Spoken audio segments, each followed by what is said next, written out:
دشمن یہ نظام ہے جو کسی اچھے بندے کو اقتدار میں نہیں آنے دیتا، جو غریبوں پہ مسلط ہوتا ہے اور صرف چوروں، ڈاکوؤں، لٹیروں، بے ایمانوں، جاگیرداروں اور وڈیروں کو اقتدار میں پہنچاتا ہے اور اچھے کردار کے اچھے لوگوں کو ان کا غلام بناتا ہے۔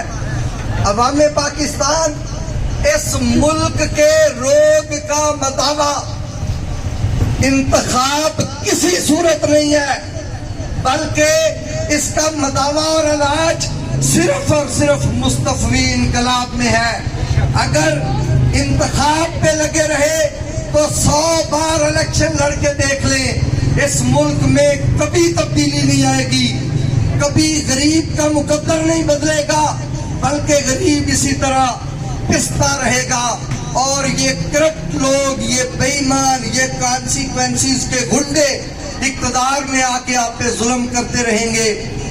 اگر آپ واقعی اس ملک میں تبدیلی چاہتے ہیں تو ڈاکٹر محمد طاہر القادری کی آواز پہ یکجا ہونا ہوگا، اس سسٹم کو پہلے بدلنا ہوگا اور پھر انقلاب کے لیے اٹھنا ہوگا۔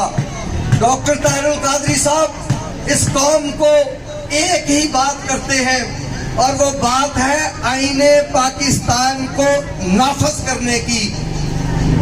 پاکستان کے سارے مسئلوں کا حل جو ہے وہ آئین پاکستان کے نفاذ میں ہے۔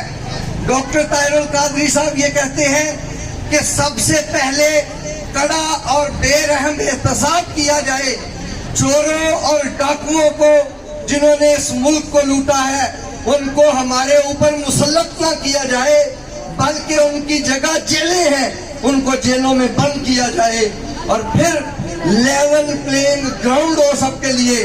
غریب کا بچہ اگر لائق ہے، محنتی ہے، تو پھر اس کو بھی اقتدار میں آنے کا موقع ملنا چاہیے۔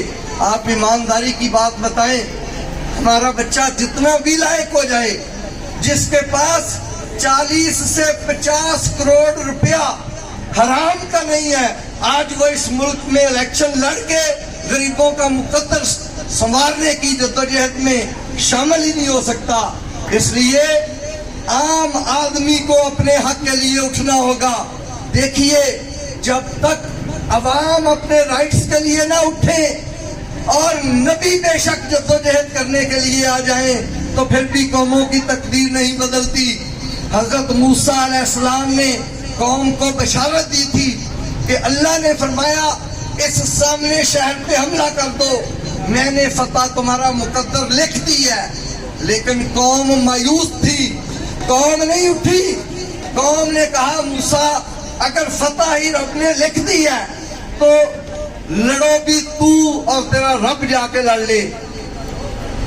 جوانیاں لٹائیں گے، انقلاب لائیں گے، جوانیاں لٹائیں گے، انقلاب لائیں گے۔ میرے عزیز دوستو، قرآن کریم کہتا ہے کہ وہ بزدل قوم جو باہر بیٹھ کے یہ تو کہتی رہتی ہے کہ حضرت امام حسین کا رستہ حق کا رستہ ہے، لیکن صرف 72 لوگ ان کے ساتھ اٹھتے ہیں، یہ جانتے ہوئے کہ وہ نواسہ رسول ہیں۔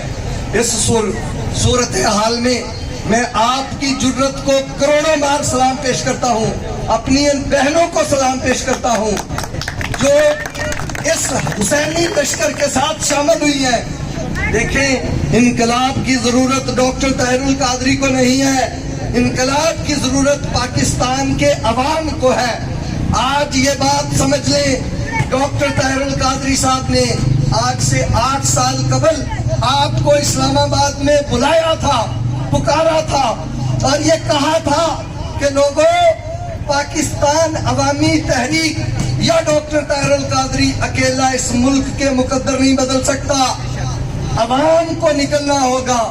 آپ کو یاد ہے اس وقت بھی کروڑوں سلام ہے آپ کو کہ آپ سردی کی ٹھٹھرتی راتوں میں آپ میرے بھائی اور میری بہنیں نکلے، لیکن قوم ٹی وی کے آگے بیٹھ کے یہ کہتی رہی۔ علامہ ناصر عباس جیسے غیور ساتھی نکلے حسینی مشن کے لیے، قوم ٹی وی کے آگے بیٹھ کے یہ کہتی رہی کہ ڈاکٹر طاہر القادری صاحب کہتے تو ٹھیک ہے لیکن ان کے ساتھ حسینی لشکر کے سپاہی نہیں بنے تو اللہ نے 9 سال ہو گئے ہیں، 9 سال ہو گئے، کرپٹ سے کرپٹ تر لوگ آپ پہ مسلط کر دیے، باہر سے لا کے لٹیرے پھر آپ پہ مسلط کر دیے گئے۔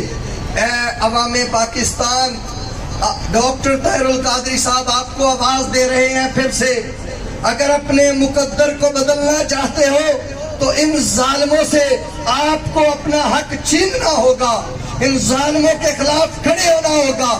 اللہ تعالیٰ میرا اور آپ کا حامی و ناصر ہو۔ یاد رکھو، راہ وفا میں جو ہمارے جذبوں کے ساتھ ہم قدم رہیں گے، راہ وفا میں جو ہمارے جذبوں کے ساتھ ہم قدم رہیں گے، قسم خدا کی وہ لوگ تاریخ کی جبین پر رقم رہیں گے۔ یہ حق و باطل کا مارکا ہے لوگوں، یہ حق و باطل کا مارکا ہے۔ نظام جبر و ستم سے کہہ دو اب یہاں کسی کے تو ہوں گے ٹکڑے، یا ظالموں تم رہو گے یا ہم رہیں گے۔